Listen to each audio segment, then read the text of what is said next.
Pemirsa, konflik Iran-Israel memasuki babak baru. Meski belum ada pernyataan resmi dari pemerintah Iran dan Israel, kedua negara itu kini tampak mulai menurunkan tensi konflik setelah selama 12 hari saling serang. Yang menarik, pesan gencatan senjata pertama kali diumumkan oleh Presiden Amerika Serikat Donald Trump tidak lama setelah menerima serangan balasan Iran di pangkalan udara Al-Udeid di Qatar.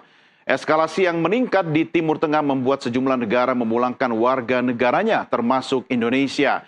Saat ini, pemirsa, gelombang pertama WNI dari Iran diharapkan sudah tiba di Bandara Soekarno-Hatta, Tangerang, Banten.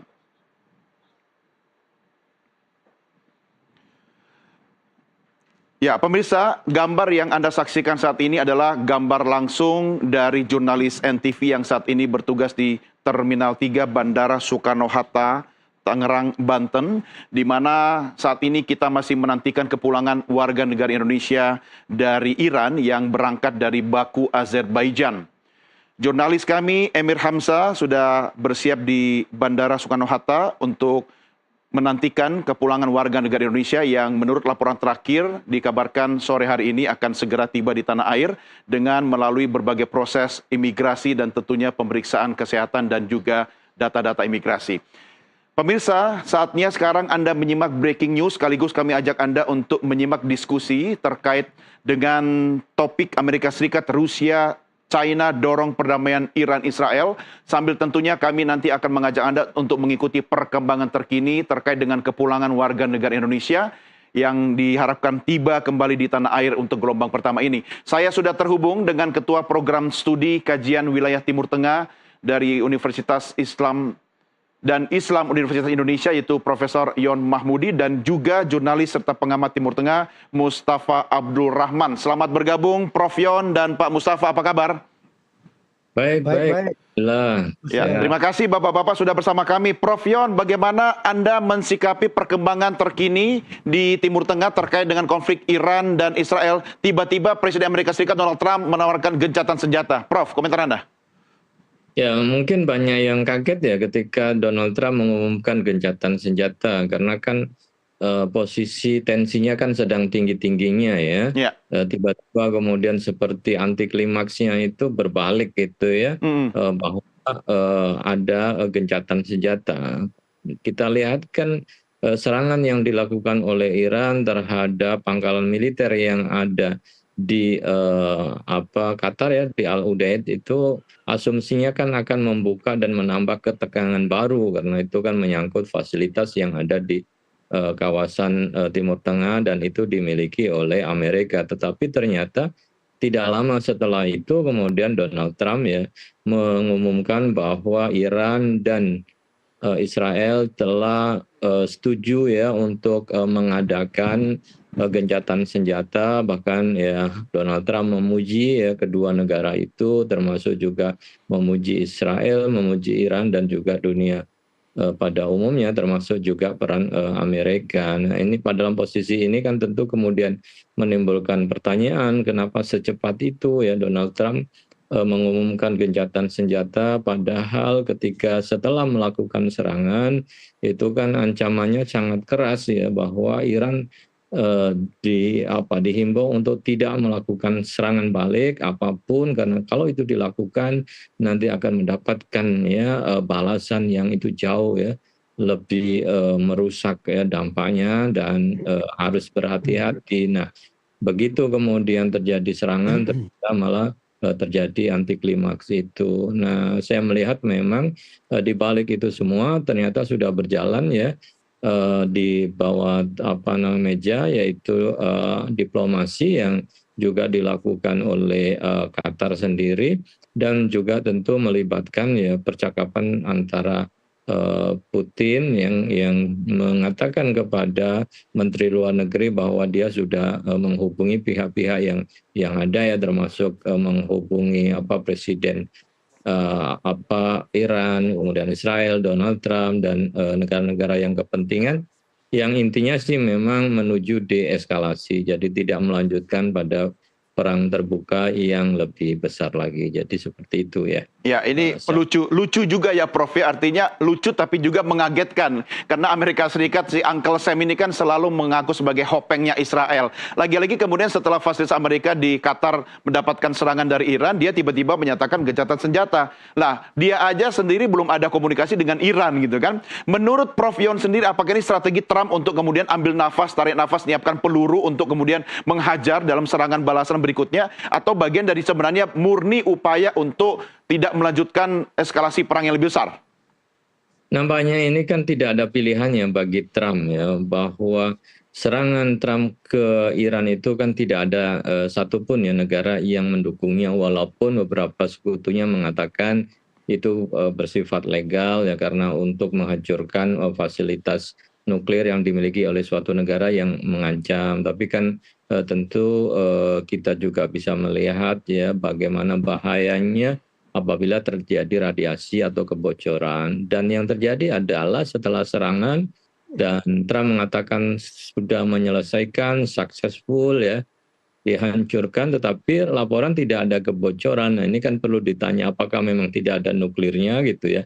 Ketika diserang itu, sehingga klaim-klaim ancaman terhadap nuklir Iran itu menjadi sesuatu yang bersifat ilusif ya, yang ancaman yang memang diciptakan oleh Israel untuk membawa Amerika agar mau mendukungnya. Dan lagi-lagi juga di dalam negeri sendiri juga tekanannya sangat besar kepada Trump, bahkan ada ancaman impeachment karena perang itu tidak melalui mekanisme Kongres ya, dan itu dianggap tidak, karena satu-satunya kan harus melalui Kongres ya. Dalam situasi yang seperti itu kan Trump juga harus berpikir apakah akan melanjutkan perang dan itu membela Israel sementara justru akan menambah beban ya rakyat Amerika ya, atau melakukan gencatan senjata yang nanti Amerika akan mendapatkan kredit pujian karena dianggap kemudian berhasil ya mendamaikan dua negara Israel dan Iran ya, walaupun tentu juga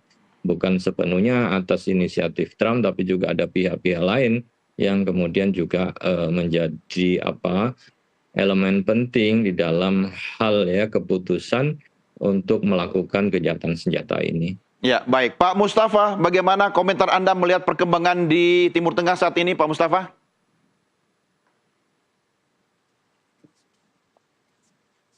Ya, memang kalau kita melihat secara jeli ya, begitu Amerika melakukan gempuran terhadap 3 instalasi nuklir Iran, yaitu Fordo, Isfahan, dan Natan, itu Minggu dini hari atau Sabtu malam ya. Pada hari Minggu itu harian The Wall Street Journal edisi hari Minggu itu mengungkap bahwa ada gerakan rahasia yang dilakukan oleh Israel untuk segera mencapai gencatan senjata. Dari laporan The Wall Street Journal tersebut sudah bisa diraba ya, bisa dianalisis bahwa di balik, kalau kita lihat di permukaan kedua pihak masih saling gempur ya, tapi ternyata ya di balik layar sudah ada semacam proses menuju upaya tercapainya gencatan senjata. Artinya setelah Amerika melakukan gempuran terhadap 3 instalasi nuklir tersebut, aspek politik ini sudah masuk, bahkan lebih besar daripada aspek perangnya. Saya sudah mencurigai atau memprediksi ini kelihatannya perang ini sudah akan berakhir ini. Sudah di luar dugaan semua ini. Lebih cepat. Saya pikir kan Iran masih butuh beberapa hari, bahkan beberapa minggu untuk menggempur Israel ya, sebagai balasan dari aksi Amerika menggempur 3 instalasi. Ternyata ada gerakan di balik layar tersebut, dan benar beberapa jam setelah itu Presiden Amerika Donald Trump mengumumkan gencatan senjata. Ini kan artinya ini seperti bom ya yang meledak ya, yang tiba-tiba perang ini bisa berakhir jauh lebih cepat di luar dugaan para pengamat. Dan tentu Israel kemudian menyambut positif pengumuman Trump tersebut ya, dan tentu ini sebelumnya kan sudah ada koordinasi. Saya mencurigai ada koordinasi antara Israel sama Amerika sebelum Trump itu mengumumkan itu. Kemudian Iran, ini saya sebut sikap pragmatis dan sikap rasional yang luar biasa dari Iran, dan menyambut positif walaupun sampai sekarang Menlu Iran Abbas Araghchi mengatakan saya tidak mengakui gencatan dengan Israel. Cuman yang saya lakukan adalah selama Amerika dan Israel itu menghentikan serangan, maka Iran juga akan menghentikan serangan. Ini sebetulnya narasi yang sudah sering diungkapkan, disampaikan baik oleh Menlu Iran Abbas Araghchi maupun oleh Presiden Iran Masoud Pezeshkian. Ya. Dan ternyata setelah terjadinya pengeboman oleh Amerika ya terhadap 3 instalasi nuklir Iran itu, sikap Iran ini tidak berubah. Saya menyebutnya ya, selama perang berlangsung ini di tubuh pemerintah Iran ini ada 2 sayap, yaitu sayap merpati, sayap yang moderat, dan sayap elang, sayap garis keras. Sayap garis keras itu adalah yang dipresentasikan oleh pemimpin spiritual Iran Ali Khamenei dan Garda Revolusi. Adapun sayap merpatinya, sayap moderatnya itu direpresentasikan oleh Presiden Iran dan Menteri Luar Negeri Iran. Ternyata setelah Trump mengumumkan gencatan senjata tersebut, yang memegang inisiatif politik di Iran itu ternyata Presiden Iran dan Menteri Luar Negeri Iran ini, bukan Ali Khamenei, bukan Garda Revolusi. Garda Revolusi dan Khamenei cenderung mengikuti lembaga eksekutif Iran ya, yang dipresentasikan oleh Presiden dan Menlu Iran. Kemudian yang Mas Don, yang perlu saya sampaikan, ini gencatan senjata yang tiba-tiba dan di luar dugaan ini, saya menyebutnya adalah ini semacam transaksi, Pak Mas Don. Transaksi yang namanya nuklir berbanding atau dengan imbalan rezim. Ini maksudnya adalah Iran menerima instalasi nuklirnya itu dibombardir oleh Amerika ya. Tidak ada masalah itu, dengan imbalan ya Amerika tidak mengganggu rezim Iran ini. Artinya Amerika rezim Iran ini tetap berlangsung. Inilah transaksi yang terjadi sekarang antara Trump dan Iran gitu. Ya, perang aja ada pakai transaksi ya Pak ya. Betul, ini kan kerjanya Trump. Senjata Gaza. Apalagi gayanya Trump kan pengusaha ya. Jadi yang penting bicara untung rugi juga begitu ya. Betul. Oke. Betul, sudah ada kalkulasinya semua ini, Bu. Ya, ini menarik ya. Saya pinjam statementnya Pak Mustafa sebentar, saya kembali ke Prof Yon. Prof Yon, kalau bicara frasa atau diksi transaksi tadi, lalu kemudian kita kaitkan dengan fasilitas militer Amerika Serikat di Qatar yang menjadi sasarannya Iran. Kemudian tiba-tiba Presiden Trump menyatakan gencatan senjata, karena dia mengatakan juga bahwa serangan ini cukup lemah gitu. Sebenarnya Prof, Anda melihat apakah sebenarnya Iran hanya ingin menyampaikan pesan bahwa perang ini terjadi, menunjukkan dignity sebuah nation, ya kan? Tetapi memilih sasarannya sebagai bagian dari tanda petik tadi transaksi. Prof.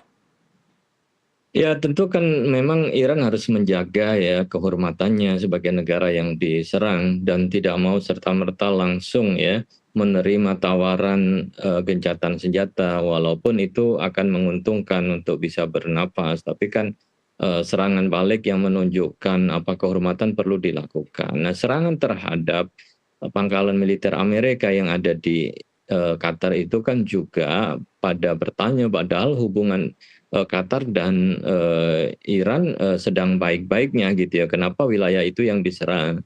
Namun setelah terjadi serangan ya semua pada melihat bahwa personil, kemudian peralatan persenjataan, pesawat dan lain sebagainya sudah diungsikan ya seminggu sebelumnya, sehingga dalam posisi kosong. Tetapi kan itu menunjukkan sebuah kepuasan ya tersendiri untuk melakukan serangan, dan Trump juga sudah menyiapkan ya sama saya kira juga yang nuklir yang ada di Iran sendiri kan tidak membawa korban ya, karena juga mereka sudah diungsikan dan pihak Iran mengatakan ya kami sudah menyelamatkan ya bahan-bahan penting yang ada. Transaksi memang menjadi salah satu pilihan karena Trump itu kan seorang pengusaha. Ya, Di balik itu, Trump kan juga mendapatkan investasi besar dari Qatar ya.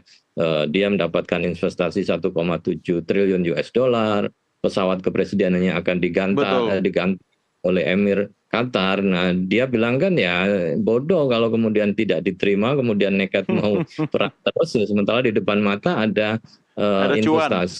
Keuntungan ada cuan yang bisa dibawa pulang gitu ya. Pengusaha pasti milih pulang bawa uang daripada perang berdarah-darah dan kemudian mengorbankan rakyatnya. Setelah itu pulang ke negaranya dihujat dan kemudian ya di impeachment. Nah, pasti Iya. dia akan sangat rasional. Berarti Itu produk bisnisnya Trump itu sebenarnya adalah produknya perang begitu ya, Prof ya? ya perang yang bisa membawa uang ya. Jadi kalau tidak membawa uang, hanya cinta mati kepada Israel ya tentu akan dikoreksi kan pelan-pelan juga tidak sepenuhnya ya Iya. dukungan kepada Israel. Walaupun memang ada hubungan historis dan cinta matinya terhadap Israel, tapi semakin lama kan juga akan semakin pragmatis ya melihat perkembangan yang ada. Oke, taruhlah ini pragmatisme perang gitu kan. Saya kembali ke Pak Mustafa. Kalau kita bicara soal pragmatisme perang, Pak Mustafa, menurut Anda, lalu siapa sebenarnya yang memanfaatkan siapa dalam hubungan yang sangat complicated ini antara Israel dengan hopengnya Amerika Serikat, kemudian Iran, dan nanti kalau misalnya kemudian tiba-tiba Tiongkok dan Rusia mengambil sikap, Pak Mustafa, siapa yang paling beruntung sebenarnya di luar Uncle Sam Donald Trump tadi? Ya, kan perang ini sebetulnya kan semacam ambisi pribadi Netanyahu ya. Hmm. Terutama ketika Netanyahu ini kan di dalam negeri ada persoalan serius kan, masalah korupsi, kemudian ada pengajuan rencana anggaran belanja di Knesset ya, yang masih menjadi beda pendapat di Knesset Iran, kemudian juga Knesset Israel, kemudian juga masalah Gaza ya, masalah Gaza sampai sekarang belum selesai dengan korban yang luar biasa di pihak Israel, dan dipertanyakan tujuan Israel di perang Gaza itu apa? Ya. Yang dicapai itu apa? Menghancurkan Hamas masih utuh, itu masih katakanlah masih ada di Gaza. Kemudian tawanan masih belum dibebaskan semuanya kan, masih gagal lah Israel membebaskan tawanan lewat militer misalnya itu kan. Jadi hampir bisa dikatakan bahwa proyek Israel atau tujuan Israel di Gaza itu gagal total. Maka Netanyahu mencari solusi baru ya untuk mengangkat popularitas dia di dalam negeri. Jadi ini memang Mas Don, jadi memang rumit ini, berkait dengan situasi di dalam negeri Israel ya, kemudian dengan perang Gaza, lalu sekarang ada perang Iran kan gitu kan, dan Netanyahu kan ingin dinubatkan sebagai pahlawan, sebagai perdana menteri terkuat yang paling berani, dan dia ditunjukkan mulai dari perang Gaza, Hizbullah, Yaman, dan akhirnya sekarang Iran satu-satunya perdana menteri Israel yang berani langsung mendeklarasikan perang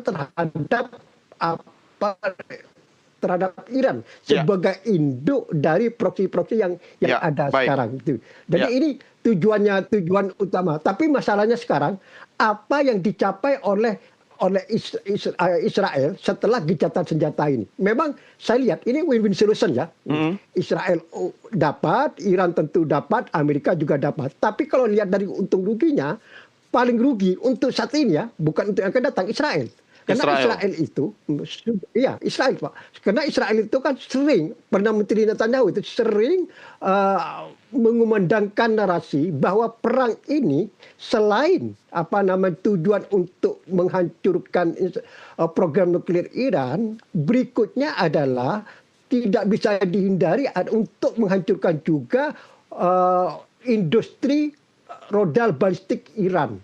Dan kemudian juga finalnya adalah menumbangkan rezim Iran. Karena selama rezim Iran ini masih bercokol, maka ini tetap menjadi ancaman pada Israel. Walaupun Oke. sekarang gencatan sudah tercapai ya, kemudian juga instalasi nuklir Iran sudah diklaim sudah dihancurkan, walaupun ini masih pertanyaan besar sampai di mana ya, masih pertanyaan masih belum jelas ini. Katakanlah, tapi selama rezim Iran bercokol, ancaman terhadap instansi Israel kan masih belum punah, masih Ya. ada terus gitu. Oke. Ini konsesi yang Netanyahu berikan dalam konteks gencatan senjata ini demi tercapainya keinginan Trump supaya segera ada gencatan Ya, senjata. baik.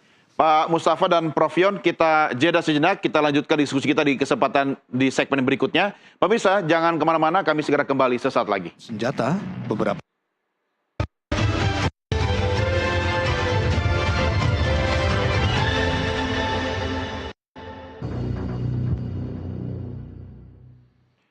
Anda masih mengikuti Breaking News Nusantara TV, saya Doni De Keizer. Saya masih berbincang dengan Ketua Program Studi Kajian Wilayah Timur Tengah dan Islam Universitas Indonesia, Profesor Yon Mahmudi, dan juga jurnalis serta pengamat Timur Tengah Mustafa Abdurrahman. Prof Yon, saya kembali ke Anda. Ini kalau kita bicara hubungan yang complicated ya, sebenarnya benci tapi rindu antara Iran, Israel, dan juga Amerika Serikat. Kalau Iran sendiri punya isu soal rezim dalam negerinya yang dijadikan juga bargaining position seperti Anda katakan tadi. Israel juga seperti kata Pak Mustafa ya, hubungan Perdana Menteri Netanyahu dengan parlemen itu juga lagi dalam posisi krusial. Dia harus mempertahankan posisinya. Amerika Serikat sendiri juga seperti kata Prof tadi bisa kena ancaman impeachment dari Senat.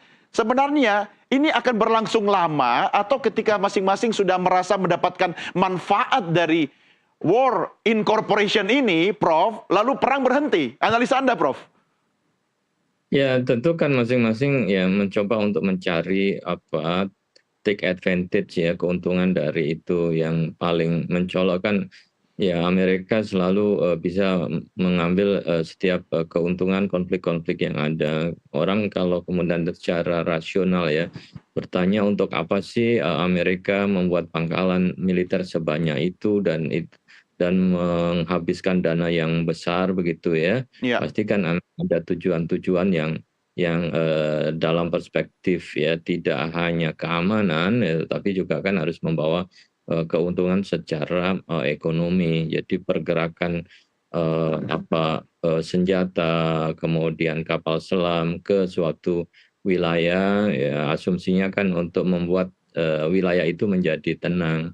Tapi dengan kehadiran Amerika bertahun-tahun di wilayah itu yang membuat hegemoni, ya, nampaknya kan justru konflik semakin lama semakin banyak ya. Ya. Kita bisa lihat di Yaman, di Sudan, di Libya, dan terakhir yang ada di Suriah, dan sekarang konflik yang memang itu sudah sangat lama ya antara Israel dan Iran. Nah ini saya kira kan ada pergeseran ya, perkembangan yang harus kita lihat. Kalau dulu kan di kawasan itu ya semua dipersepsikan bahwa Iran adalah musuh ya, utama itu adalah poros setan yang harus dihancurkan, dan negara Arab kan termasuk menyetujui itu. Tapi kan setelah pasca perang di Gaza semua mulai berubah ya, Arab Saudi melakukan normalisasi dengan Iran ya, negara-negara lain kemudian juga yang mencoba untuk mengambil atau melakukan kerjasama ya. Dan negara Eropa juga kan mulai punya persepsi yang berbeda. Bahkan kejahatan kaitannya dengan perundingan nuklir itu kan juga untuk memberikan ruang begitu ya, agar terjadi kerjasama dan juga terjadi dalam hal pengelolaan. Saya kira kepentingan Amerika itu kan terhadap nuklir, yang dulu yang membangun fasilitas nuklir kan dengan Amerika. Masalahnya setelah Khomeini kerjasama dengan Rusia.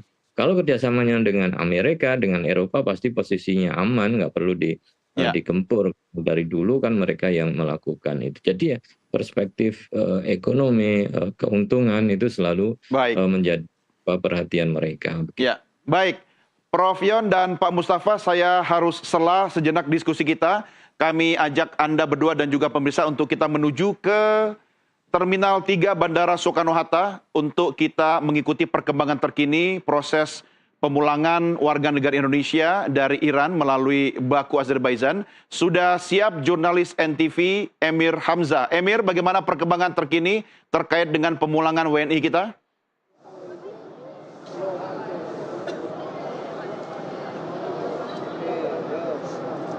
Ya, Doni dan pemirsa Nusantara TV, situasi terkini di Bandar Soekarno-Hatta Terminal 3 kedatangan internasional, di mana ini penerbangan WNI menggunakan Turkish Airlines ini sudah tiba di tanah air, namun hingga saat ini memang masih belum nampak begitu ya keluar dari area lounge kedatangan internasional Terminal 3, di mana ini dapat kami informasikan ada sekitar kurang lebih 11 warga negara Indonesia yang menggunakan penerbangan Turkish Airlines dengan nomor penerbangan TK56. Adapun memang ini merupakan jadwal penerbangan ketiga sebenarnya yang tiba sekitar pukul 17.35 waktu Indonesia Barat. Namun memang menurut informasi dari Kementerian Luar Negeri ini seharusnya terdapat 2 penerbangan lebih awal, di mana ini sekitar pukul 15 dengan nomor penerbangan QR65381 ini seharusnya tiba di Indonesia sekitar pukul 15 waktu Indonesia Barat dengan membawa sekitar kurang lebih 10 warga negara Indonesia. Sedangkan untuk penerbangan kedua sendiri ini menggunakan Qatar Airways juga dengan nomor penerbangan QR956 ini membawa sekitar 8 warga negara Indonesia. Adapun kedua penerbangan Qatar Airways ini memang saat ini terkendala reschedule, begitu tidak dapat terbang dari Doha, Qatar, dikarenakan jika melihat situasi terkini antara Iran dan Israel di Doha, Qatar ini baru saja terjadi penyerangan begitu oleh Iran di pangkalan-pangkalan militer Amerika Serikat yang berada di Qatar, sehingga pemerintah Qatar ini menutup penerbangan di Doha, Qatar. Selain itu juga dapat kami informasikan memang untuk nantinya begitu ya pemulangan warga negara Indonesia ini akan secara maraton dari tanggal 24 hari ini hingga tanggal 26 Juni nantinya. Adapun memang juga Kemenlu ini melalui KBRI Muscat di Yaman ini juga memulangkan warga negara Indonesia dari Yaman ini sekitar kurang lebih 10 warga negara Indonesia akan dipulangkan sekitar tanggal 10 Juli 2025, di mana jika dilihat ini perkembangan situasi Israel dan Iran yang semakin memanas ini membuat sejumlah warga negara Indonesia yang berada di Timur Tengah ini memilih begitu ya untuk dievakuasi menuju tanah air. Adapun jika memang dilihat begitu ya, pemerintah Indonesia ini memberikan opsi untuk evakuasi. Jika dilihat ini sekitar 97 warga negara Indonesia di Iran ini setelah dievakuasi dari total 356 warga negara Indonesia yang di Iran ini ada sekitar 290 warga negara Indonesia yang memang masih berada di Iran. Ini memang jika dilihat begitu menurut keterangan dari Kementerian Luar Negeri ini mereka memilih untuk belum untuk dievakuasi nantinya dikarenakan memang masih begitu ya menunggu situasi terkini di Iran. Adapun memang jika dilihat untuk proses evakuasi para warga negara Indonesia ini memang cukup panjang begitu Doni dan pemirsa Nusantara TV. Ini para WNI ini harus hadir begitu di KBRI Teheran, di mana nanti akan menggunakan perjalanan darat sekitar kurang lebih 16 jam lamanya menuju Azerbaijan, perbatasan Azerbaijan, dan nanti juga langsung begitu ya diangkut oleh pesawat dari komersial begitu dari terminal di Baku, Azerbaijan. Jika dilihat memang ini perjalanan cukup panjang dan membutuhkan energi begitu ya untuk warga negara Indonesia yang ingin dievakuasi. Adapun memang KBRI di Teheran sendiri ini juga sudah menaikkan level siaganya, di mana tadinya level 2 saat ini sudah siaga menuju level 1. Doni dan pemirsa Nusantara TV. Emir, apakah ada informasi termutakhir dari pihak Kementerian Luar Negeri yang saat ini berada di Bandara Soekarno-Hatta terkait dengan kondisi, bagaimana kondisi kesehatan atau fisik dari para warga negara Indonesia yang kemudian dievakuasi, yang kemudian kita masih menantikan kepulangan mereka untuk gelombang pertama ini? Ada informasi seperti apa, Emir?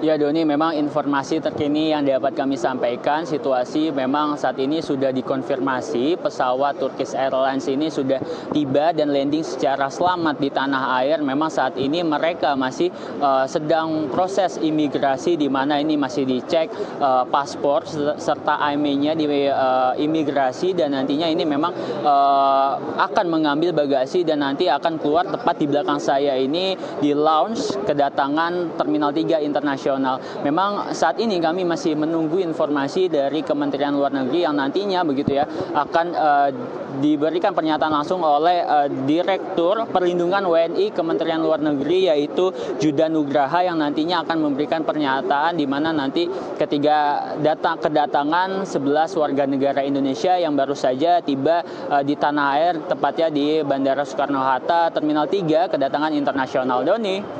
Baik Emir, tetap bersama kami. Saya akan kembali ke Emir nanti ketika sudah ada gambar mengenai warga negara Indonesia kemudian sudah tiba di Terminal 3. Oke, saya kembali mengajak Anda pemirsa kita berdiskusi dengan Prof Yon dan juga Pak Mustafa. Saya ke Pak Mustafa kembali. Pak Mustafa, ini kalau kita lihat perkembangan terakhir kan Israel komplain nih, menganggap Iran melanggar gencatan senjata. Padahal yang mengumumkan gencatan senjata Presiden Trump gitu kan. Kemudian Israel komplain. Nah, apakah itu sebenarnya bagian dari upaya permainan Israel untuk kemudian menghimpun tenaga untuk melakukan serangan balasan di tengah upaya gencatan senjata yang dideklar secara sepihak oleh Presiden Trump? Pak Mustafa.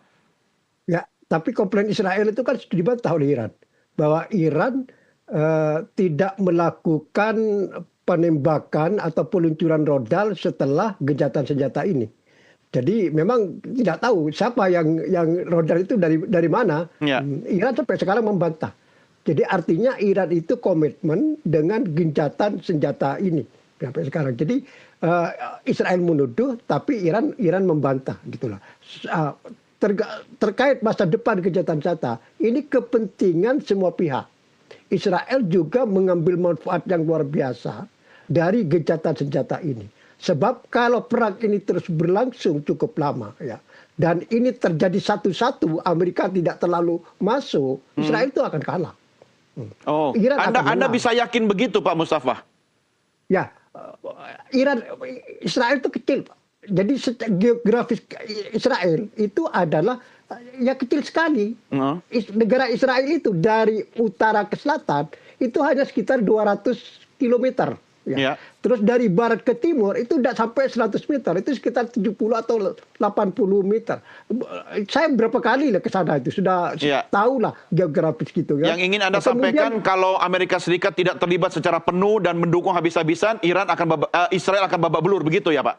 Betul, kalau ini berlangsung lama. Ya. Satu ya, tadi itu masalah geografis. Yang kedua masalah penduduk. Ya. Penduduk Israel itu cuma berapa? 7 juta. Ya. Iran berapa? Hampir 90 juta. Kemudian yang ketiga, Israel itu tidak memiliki mental mampu bernafas panjang dalam peperangan. Semua peperangan Israel itu dilakukan secara singkat. Kalau Israel ini terlibat perang panjang dengan musuh yang berat, akan babak belur. Beda dengan Iran ya, mentalitasnya beda. Yang keempat, ya. Penduduk Israel itu secara umum itu kan kelas menengah atas atau kelas atas. Jadi biasa hidup sangat sejahtera. Kalau dia digempur harian gitu akan tidak tahan. Suatu saat mereka akan demo supaya menghentikan perang ini gitu kan. Beda jauh. Jadi dari mentality, kemudian geografis, kemudian kuantiti penduduk ya, kemudian doktrin perang Israel sejak berdirinya Israel tahun 1948, dia adalah perang kalau bisa mungkin terlaksana secara singkat dan berada di luar wilayah Israel. Kan perang Israel sama negara Arab selama ini kan di luar semua itu. Ketika perang 67 Arab Israel itu kan berlangsung di Sinai dan dataran tinggi Golan. Artinya dampak perang tidak pernah dirasakan langsung di negara Israel. Kerusakan perang tidak pernah mereka alami begitu ya. Dan sekarang mereka harus menerima kenyataan itu begitu. Betul. Dan kehancuran kota Tel Aviv diakui oleh Israel ini terbesar sejak berdirinya negara Israel tahun 1948. Tidak pernah Israel itu mengalami seperti ini langsung. Jadi kalau berlangsung lama, tidak akan tahan. Ya, tahan dulu Pak Mustafa. Ini menarik ya, saya kembali ke Prof Yon dulu. Apalagi Prof Yon, kalau kita kaitkan dengan posisi politik Netanyahu di dalam negeri, dia juga kan sebenarnya lagi ngeri-ngeri sedap gitu kan.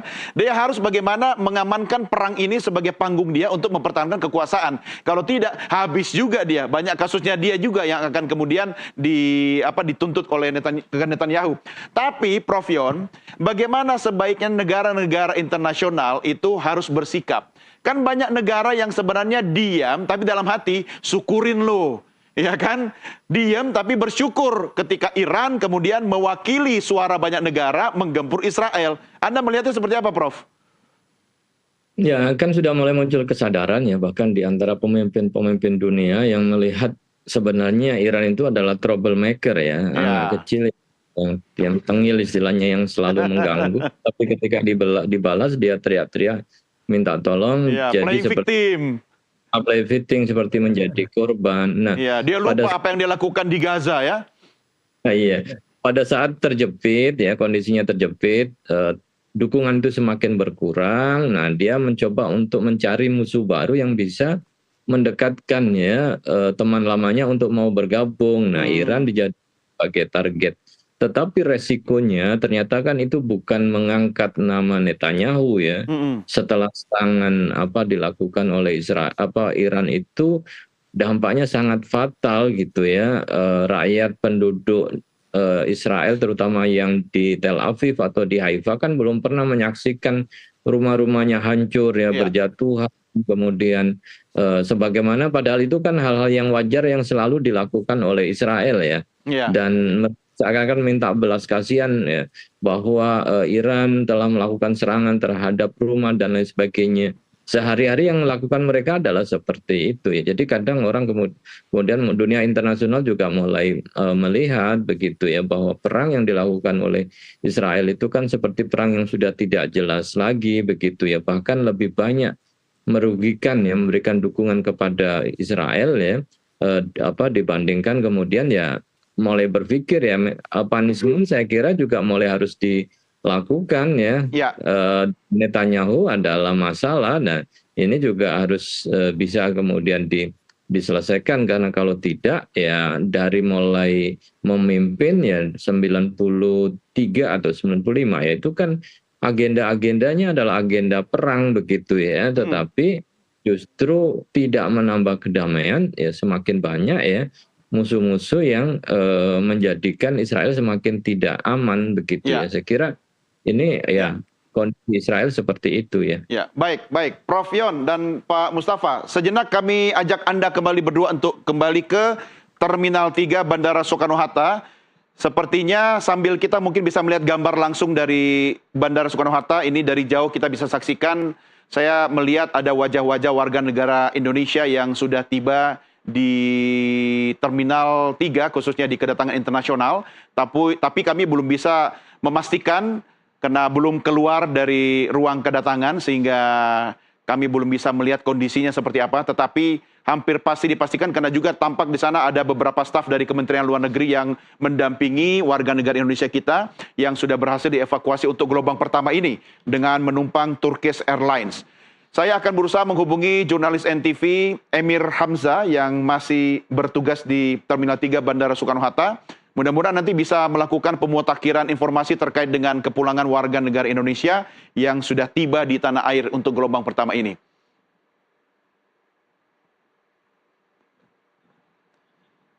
Ya, baik. Sambil mengikuti perkembangan terkini dari Bandara Soekarno-Hatta, saya kembali ke narasumber kita, saya kembali ke Pak Mustafa. Pak Mustafa, kalau menurut analisa Anda, kira-kira setelah Uncle Sam sebagai hopengnya Israel ikut campur cawe-cawe, apakah Tiongkok dan Rusia juga akan mengikuti jejak Amerika Serikat, Pak Mustafa? Ya, salah satu faktor tepatnya tercapai gencatan senjata karena Tiongkok sama Rusia tidak atau enggan terlibat langsung dalam perang ini. Karena? Walaupun dia mendukung Iran, ya, tapi mendukung secara diplomasi. Tapi kalau militer, ya, dia kelihatannya tidak ada sinyal atau lampu hijau dari negara-negara dari Rusia dan Tiongkok untuk terlibat dalam perang ini, berada di belakang Iran. Ya. Tidak ada untungnya bagi mereka, begitu? Betul, betul, betul. Kalau perang ini meluas ya, meluas katakanlah yang sering dinarasikan akan jadi perang dunia ketiga, apa keuntungannya? Karena nanti kalau terjadi perang ya, Tiongkok terutama ya, Ya. apa namanya kepentingan bisnis Tiongkok ini kan besar dan supply energi Tiongkok ini kan sebagian besar dari Teluk Persia. Betul. Dari Iran, dari Qatar, dari Uni Emirat. Kalau ini terhambat, misalnya Selat Hormuz ditutup, ya tentu Tiongkok yang akan paling merana kan. Ya. Tentu ya ini Tiongkok sudah ada kalkulasi bisnisnya seperti itu.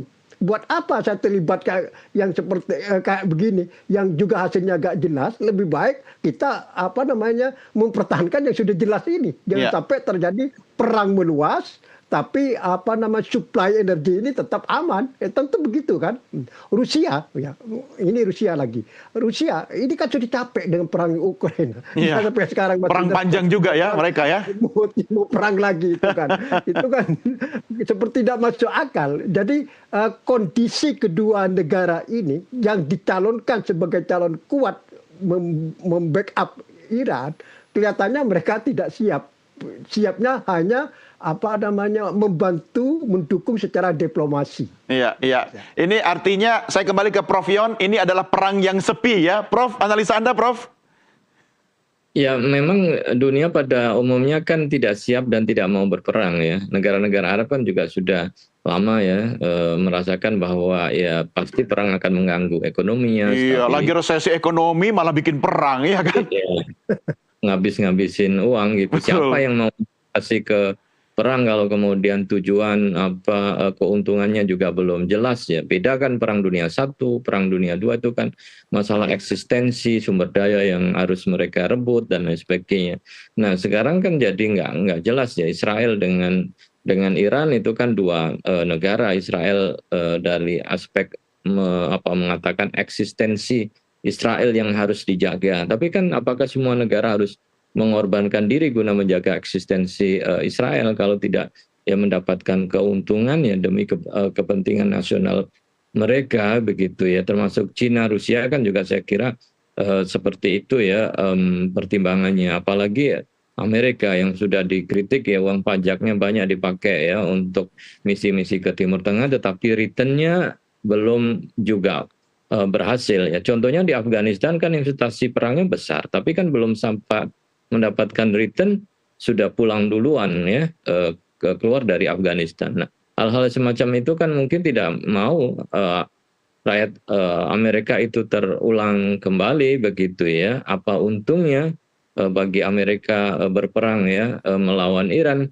Toh selama ini Iran tidak pernah menjadi ancaman bagi Amerika, tetapi kan sebagai ancaman bagi Israel. Nah, dari sisi ini saya kira bisa dipahami kenapa kemudian sebagian besar negara-negara itu ya tidak berpikir untuk perang ya, karena untuk melindungi kepentingan ekonomi dan juga dalam kondisi yang perlu ya untuk mendapatkan stabilitas ekonomi dan juga stabilitas politik ya secara global. Saya kira gitu ya. Artinya Prof Yon, sikap atau reaksi negara-negara di Timur Tengah sendiri yang seperti ini merupakan sikap yang paling tepat, paling wajar ya, tetapi dalam hati ya bersyukur juga ada yang menyerang Israel begitu ya, Prof. Ya, tanpa harus ketahuan kan bahwa tanpa harus ketahuan ya. Oke, menarik ini, tanpa harus ketahuan. Pak Mustafa, komentar Anda. Ya, kalau kita bicara apa yang akan terjadi pasca perang ini, justru yang secara geopolitik yang banyak diuntungkan oleh perang ini adalah Iran. Kenapa Dan begitu? Yang paling banyak dirugikan adalah Israel. Ya. Ya. Untuk saat ini, Iran sebelum perang ini terjadi, secara geopolitik Iran ini sudah dipandang sangat lemah. Karena proksi-proksinya itu kan sudah katakanlah ya sudah babak belur semua ya, sudah lemah banget ya. Misalnya Hamas walaupun masih ada di Gaza, tapi kekuatan Hamas itu kan sudah beda, sudah mungkin tinggal 10-20% aja. Kemudian Hizbullah kan pernah sempat juga perang dengan Israel, tapi akhirnya dipaksa gencatan senjata. Pemimpin Hizbullahnya sendiri Hasan Nasrallah tewas. Artinya Hizbullah sudah tahu kekuatannya bahwa ini sudah bukan waktunya lagi, kita sudah timpang kekuatan ini. Ya ada seperti Yaman ya, itu kan milisi ya, jauh dari Israel ya. Kemudian Suriah setelah tumbangnya rejim Bashar Assad, ini Bashar Assad kan dianggap ini adalah proksinya Iran yang paling kuat. Tapi setelah tumbang, ini kan Iran jadi lemah. Iya. Mungkin ini salah satu faktor Israel berani menyerang Iran karena proksi-proksinya sudah dianggap sudah selesai semua ya. Tapi yang terjadi sekarang itu justru sebaliknya. Iran setelah perang ini adalah secara geopolitik malah dia justru semakin kuat. Kenapa? Iran menunjukkan kemampuan militernya untuk menciptakan keseimbangan atau perimbangan kekuatan dengan Israel ya. Jadi berani bisa membalas dari serangan Israel sehingga tidak bisa dikatakan Iran ini kalah. Menurut saya draw. Karena walaupun Israel itu menguasai langit Iran dengan pesawat tempurnya yang modern itu, tapi Iran juga menguasai langit Israel dengan rudal balistik hypersonicnya itu. Nah, kekuatan yang ditunjukkan Iran yang cukup imbang dengan Israel tidak mengecewakan. Ini memperkuat posisi geopolitik Iran pasca perang ini. Iran bisa bersuara sekarang. Saya punya kekuatan dan bisa menggetarkan Israel.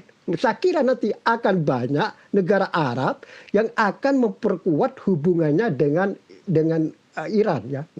Dan kita harapkan sekarang dengan semakin baiknya atau semakin kuatnya posisi geopolitik Iran, Iran bisa mendorong selesainya isu Palestina, Pak. Selama isu Palestina belum selesai, Timur Tengah ini tidak akan pernah stabil. Jadi perang itu akan jadi sirkulasi. Ini sekarang selesai, nanti akan datang akan meletus berkobar lagi. Maka berakhirnya perang Iran dan Israel bisa membantu atau berandil positif terhadap penyelesaian isu Palestina ini. Termasuk juga ya perang Gaza ini juga harus selesai juga. Jadi gencatan senjata di sini kalau bisa sebentar lagi ada gencatan senjata di Gaza. Dan kemudian kita menata bagaimana Timur Tengah ini. Karena dengan kemampuan Iran bisa mengimbangi kekuatan militer Israel, jadi lanskap peta politik Timur Tengah ini tidak berubah. Yaitu adalah konflik Iran dan Israel. Perang antara Iran dan Israel boleh berakhir, tapi konflik pertarungan kedua negara ini tidak berakhir, akan terus. Bisa saja ya datar, bisa saja eskalasinya semakin naik.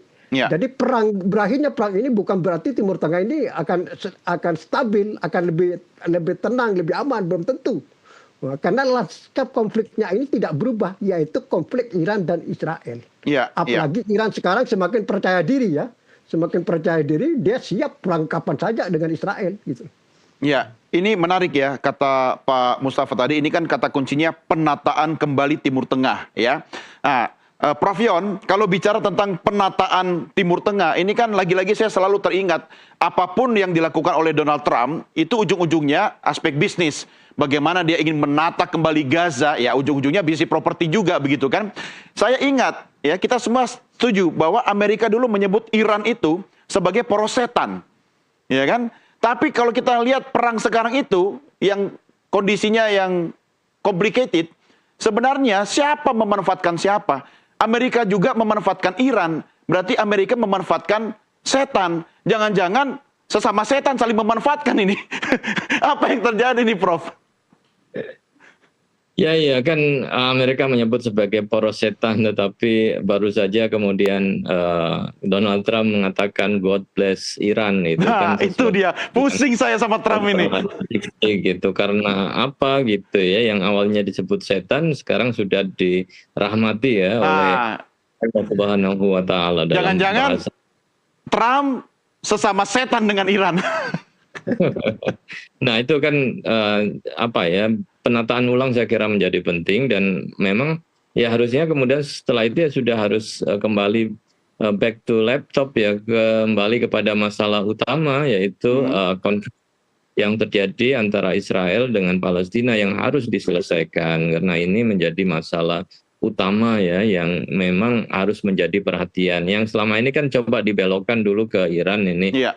oleh Israel ya, Israel kemudian keluar ring, kemudian menyerang penonton begitu ya, terus kemudian yang lain diharapkan kemudian mengalihkan pandangannya ke sana. Tetapi kan masalah yang paling krusial dan diharapkan Amerika juga ikut terlibat di dalam hal ya menunjukkan komitmen pada perdamaian, ya bagaimana dia mampu untuk menyelesaikan konflik Palestina Israel secara adil dan tidak hanya berpihak kepada Israel. Karena kan selama ini perjanjian perundingan yang melibatkan Amerika itu kan selalu menunjukkan keberpihakan Amerika terhadap Israel dan merugikan kepentingan Palestina. Hingga saat ini kan pada akhirnya tidak selesai masalah itu ya.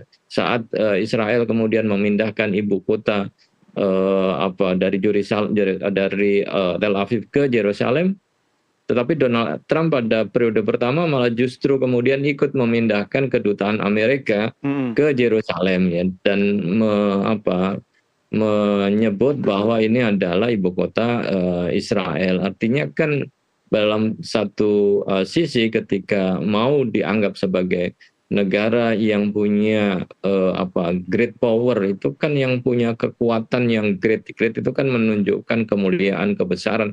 Tetapi kan selama ini digunakan ya untuk malah untuk melakukan penindasan dan membawa ketidakadilan. Saatnya kan saya kira negara-negara yang disebut sebagai negara besar, punya kekuasaan, itu kan menunjukkan ya perannya ya secara besar untuk menata dunia agar kemudian yang kuat tidak semena-mena, tetapi juga bisa secara adil ya hidup bersama-sama, tidak seenaknya saja menganggap bahwa yang lain tidak boleh eksis, dia harus eksis sendiri.